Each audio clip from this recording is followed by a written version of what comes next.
No estamos locos. Con Rosa Quintana. Bienvenido o bienvenida una semana más a nuestro espacio No Estamos Locos, el programa de Hub de Salud en el que nos ocupamos de la salud mental en este caso. Y esta semana contamos con la presencia del doctor José Luis Carrasco, catedrático de Psiquiatría de la Universidad Complutense de Madrid y jefe de la Unidad de Trastornos de la Personalidad del Hospital Clínico San Carlos. Doctor Carrasco, bienvenido de nuevo. ¿Cómo hemos comenzado el año? Cuénteme. Hemos comenzado bien, sin incidencias mayores y con mucha confianza y mucha esperanza en que las cosas van a mejorar. Con ilusión. Es lo más importante, mantener efectivamente la ilusión, unos objetivos hacia los que dirigirnos y sobre todo pedir que tengamos mucha salud, precaución, prevención y mucha salud. Salud mental es el tema que nos ocupa cada semana en nuestro espacio No Estamos Locos y nos gustaría hablar de un trastorno mental que yo creo que induce a error y que además el término, como en otras ocasiones también hemos mencionado con otras patologías, se utiliza de una manera un poquito alegre y entre comillas, entiéndaseme la ironía.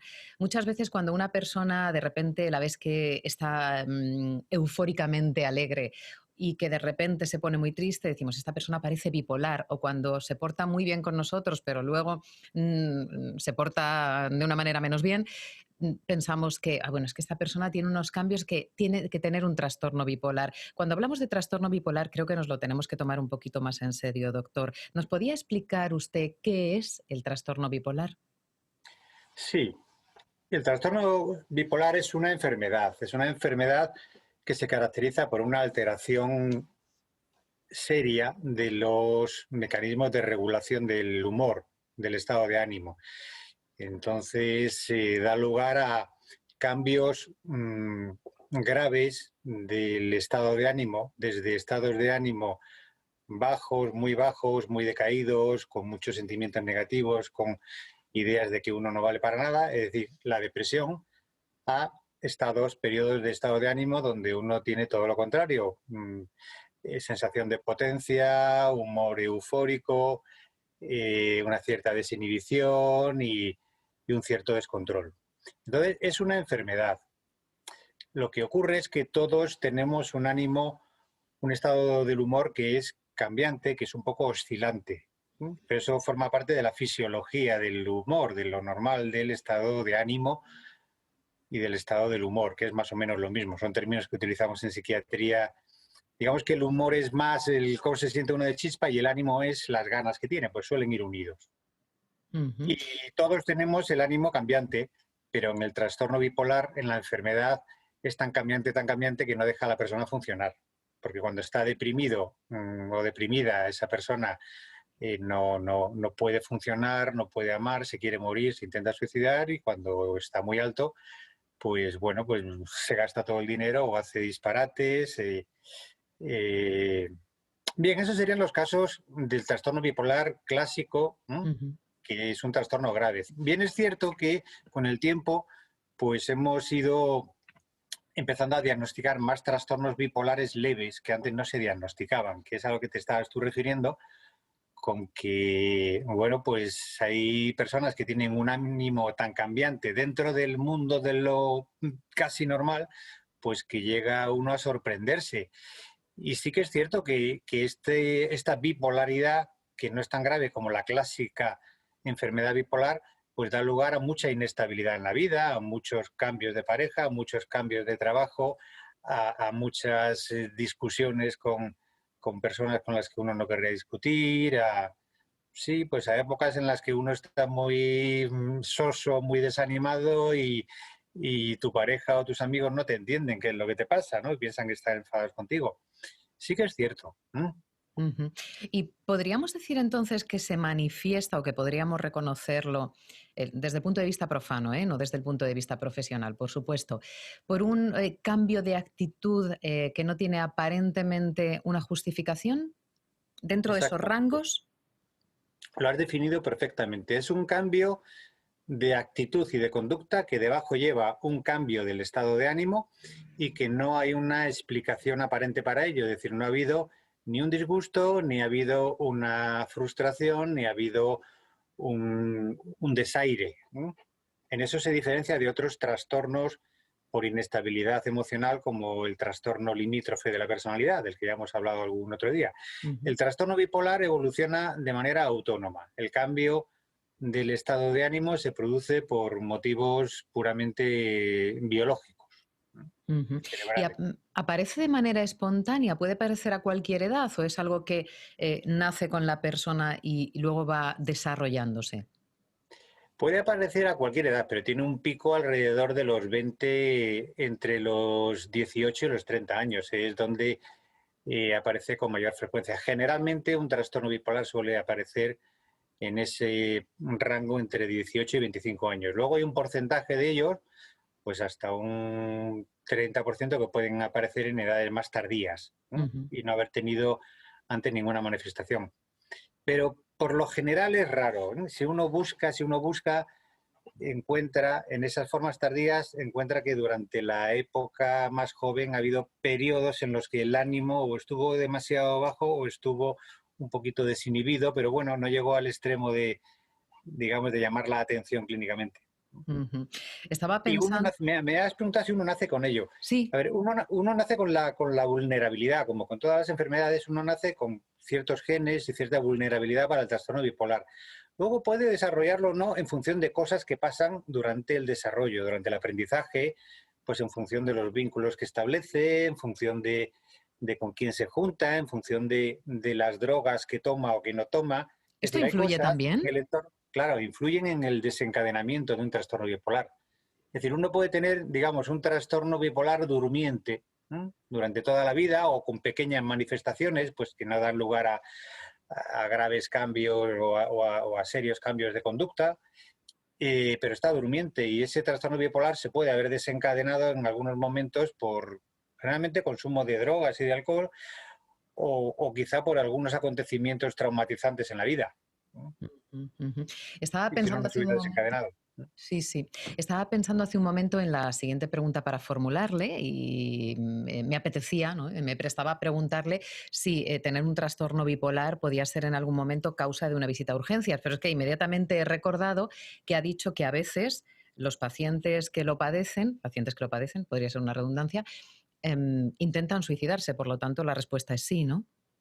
Sí, sin duda. En la fase depresiva puede ser causa de visita a urgencia porque tienen ideas de suicidio o intento de suicidio ya realizados, ¿no? Incluso en la fase maníaca, que es la fase eufórica, ¿no?, se llama así, fase maníaca, puede ser motivo de urgencia porque el paciente está descontrolado, está eufórico, se quiere gastar todo su dinero en comprar algo absurdo bueno, se empeña en meterse en el Palacio de la Zarzuela porque dice que es de sangre real y, en fin, puede estar incluso delirando. En esas situaciones graves sí que, bueno, de hecho, mm, con mucha frecuencia constituyen los motivos de urgencia, o sea, constituyen una proporción importante de los motivos de urgencia.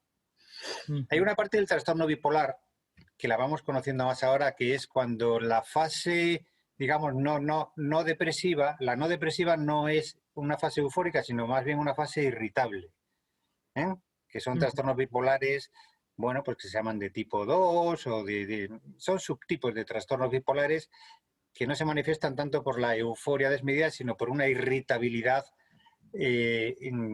hiperactiva, de tal manera que hay que hacer lo que ellos o ellas digan y bueno, eso a veces también es motivo de urgencias porque pueden dar lugar a cuadros de agitación, de agresividad que también exigen una medida de urgencia. ujú. ¿Y cómo se comporta una persona que padece trastorno bipolar, por ejemplo, en el amor, es decir, en relación de pareja? Pues hay varios tipos. En algunos, a ver, en general, no en general, muchos de ellos se comportan fantásticamente porque son encantadores en la fase en la que están un poquito subidos de, digamos, de ánimo. Tanto ellos como ellas, pues pueden ser muy encantadores y muy divertidos y muy graciosos y muy animados y muy generosos. Si se pasan, bueno, pues pueden llegar a ser desinhibidos y ahí ya la cosa se pone más complicada.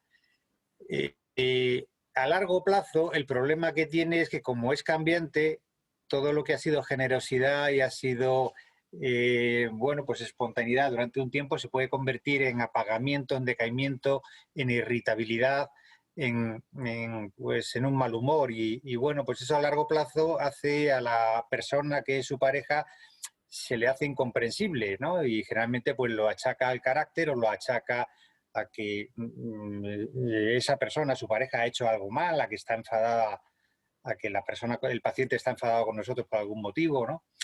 Es decir, hasta que las personas que rodean al paciente con trastorno bipolar no entienden lo que es el trastorno, generalmente sus relaciones sentimentales suelen ir mal, porque son muy inestables. Ujú. Cuando ya se les comprende y se entiende, no suelen ir tan mal, porque el trastorno bipolar no es una persona, no es una personalidad inestable como otros, como algunos trastornos de la personalidad. Es una persona que es estable, pero en sus cambios de ánimo, pues cambia. Pero cuando se le conoce es una persona que tiende a ser más bien una persona dependiente, de pareja, de buen carácter. En general, suelen ser personas que tienden a ser de buen carácter. Pero Ujú. bueno, cuando les cambia el carácter porque les cambia el ánimo, pues, Claro, pues lo se hacen acusan. muy incomprensibles, ¿no? ¿Y a la hora de educar a los hijos de la persona que tiene trastorno bipolar, quiero decir, cómo es educando? Educando es normal. El trastorno bipolar es una persona, digamos que es normal, salvo en las fases en las que está subido de ánimo o demasiado bajo de ánimo. ¿Mm? En las fases intermedias es una persona normal que puede ser o más simpática o menos simpática o más activa o menos activa. Sería normal y tiene o sea, tiene los criterios que cualquier persona para educar a sus hijos, sabe distinguir el bien y el mal perfectamente. Lo que pasa es que con el tiempo estos estados de ánimo cambiantes, si no se tratan, acaban produciendo mucha inseguridad y mucha inestabilidad familiar y entonces tampoco los hijos alcanzan a comprender lo que está pasando y en las fases, tanto en las fases depresivas como en las fases maníacas, Maníacas. que pueden ser eufóricas o irritables, pues hacen cosas que no son buenas para los hijos. ¿Mm? Ujú. De tal manera que quitando esas fases de enfermedad, pues son normales, o sea, tienen toda la capacidad para educar a los hijos. Luego hay trastornos bipolares más graves que se acaban cronificando por falta de tratamiento o bien porque son formas de tipo maligno y que, bueno, pues van perdiendo ciertas capacidades, pero la afectividad y el cariño y la compasión y empatía por los demás no se pierde en el trastorno bipolar, ¿eh? Solamente en las fases en las que están mal, pues están mal, ¿no? Ujú. Entonces, para seguir arrojando luz sobre el tema y sobre todo para ayudar a las personas que nos pueden estar viendo y se sientan reflejadas tanto a un lado como al otro, es decir, persona que lo tiene, persona que convive con quien lo tiene. ¿Qué tenemos que hacer? ¿Cómo podemos ayudarles para que esa convivencia sea mejor? ¿Cómo comportarnos ante una persona que tiene trastorno de bipolaridad? Primero es muy importante diagnosticarlo, ¿m? Y tratarlo, es decir, que haya un tratamiento, porque a veces es difícil llevar a tratamiento al trastorno bipolar, bueno, se puede resistir, pero tiene que haber un tratamiento. Y habiendo un tratamiento, lo más importante es conocer el trastorno, lo que llamamos psicoeducación, es decir, enseñar al paciente y también a la familia cómo es el trastorno y aprender a verlo venir. Bueno, primero a comprenderlo, que los cambios de humor no tienen nada que ver con que ni con el carácter del paciente o de la paciente, ni con que el otro, el cónyuge o las personas de alrededor hayan hecho algo malo o incluso algo bueno para que esté tan contento. Ujú. Comprenderlo, ¿no? No personalizar esos cambios de humor en uno mismo. Y luego psicoeducación, que es conocer, ¿eh? El trastorno y aprender a detectarlo antes de que aparezca en su fase más aguda, cuando aparecen los primeros síntomas de depresión o los primeros síntomas de exaltación del estado de ánimo. Por ejemplo, Ujú. el insomnio, ¿eh? Es un signo, es un síntoma nuclear, es un síntoma alerta, ¿eh? De que puede estar ya viniendo una fase depresiva o una fase maníaca, ¿eh? En un trastorno bipolar. Algunos cambios en, bueno, pues en la conversación, en el grado de inhibición, en el grado de cansancio. Es muy importante detectarlo en los primeros síntomas para pararlo cuanto antes. Pues con esto nos quedamos, doctor. Vamos a ver si arrancamos el año con un poquito más, como usted dice, de psicoeducación, de ofrecer al gran público información acerca de los trastornos de la salud mental para que consigamos entender por qué pasa lo que pasa y sobre todo que consigamos una mejor convivencia entre todas las personas. Doctor Carrasco, nos vemos dentro de muy poquitos días. Hasta muy pronto, Rosa. Muy buenas Muchas tardes. gracias. Adiós. Adiós. Ya sabes que cada semana en Iguales y Diferentes nos ocupamos porque nos preocupa mucho el conocimiento de las personas, el nuestro en primer lugar, ¿no? Sobre cómo poder entender a aquellos que están atravesando un problema con su salud mental para no solamente comprender por qué está pasando, sino entender por qué actúan y facilitarles la vida en la medida de lo posible.